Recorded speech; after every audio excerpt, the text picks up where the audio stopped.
My parents took me to court, not for money, but to steal my heart and save their adopted daughter. Using advanced technology, the judge extracted our memories and presented them in court. A jury of 100 people would decide my fate. If my parents won, every one of my organs would legally belong to them. They were certain I wouldn't dare show up for the trial. In their eyes, I was the villain. But when the jury witnessed my memories and the truth behind everything, every person in the courtroom broke down in tears. I stepped up to the platform to stand on trial. On the large screen before me, comments flooded in real time. She's the first person brave enough to stand on trial. Criminals will only surrender in the face of irrefutable evidence.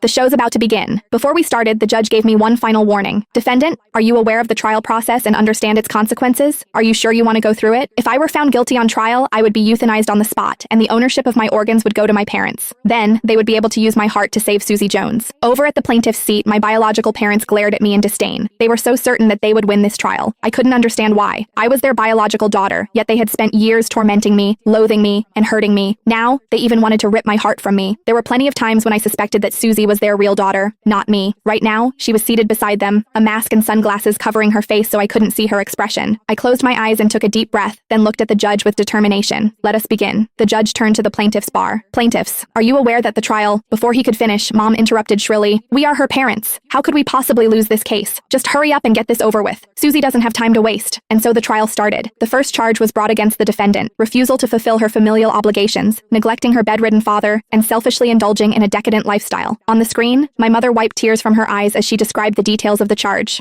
Our family was not well off. My father worked tirelessly to put me through school and college, yet when he fell gravely ill, I refused to see him, using the excuse that I was busy with school. I failed to send money for his medical expenses, which caused him to sustain a permanent disability in his left leg. OMG, how cruel. Such an ungrateful brat. What a waste of education. The comments were brutal. The screen showed how my mother kept calling me, even bringing my disabled father to college to look for me, all to no avail. Even the judge frowned at that. On the plaintiff's side, my parents looked smug. I saw Susie lifting her chin slightly. I sat quietly on the defendant's chair as the staff swiftly attached the memory extraction device to my head. Electricity buzzed. I felt a sharp pain stabbing through my brain. I pursed my lips tightly, making no sound. A few seconds later, two large words appeared on the screen: not guilty. The screen was flooded with question marks from the audience. How can she not be guilty? My mother lowered her head guiltily. My memories played across the screen. When I was 8, Susie came to live with us. She and I, along with her parents, had been in a car accident. Her parents had died on the spot. Her father was my father's best friend, so my father did not hesitate to adopt Susie into our family. My mother agreed readily. She'd always liked Susie. Ever since then, my life has become hell. Anything Susie liked, I had to give it to her, even if it were my textbooks and homework. I hadn't wanted to. The teacher will scold me, I protested. My father slapped me across the face. She just lost her parents. What's such a big deal about you giving up a notebook to her? Before our final exams that year, Susie took a liking to all the pens I owned. I refused to give them to her. My father grabbed a broom and beat me with it. You heartless, selfish girl. What's the big deal about these pens? Give them to Susie. As I screamed in pain, my mother hugged Susie and comforted her while she cried. It's all right, I'll buy you brand new ones.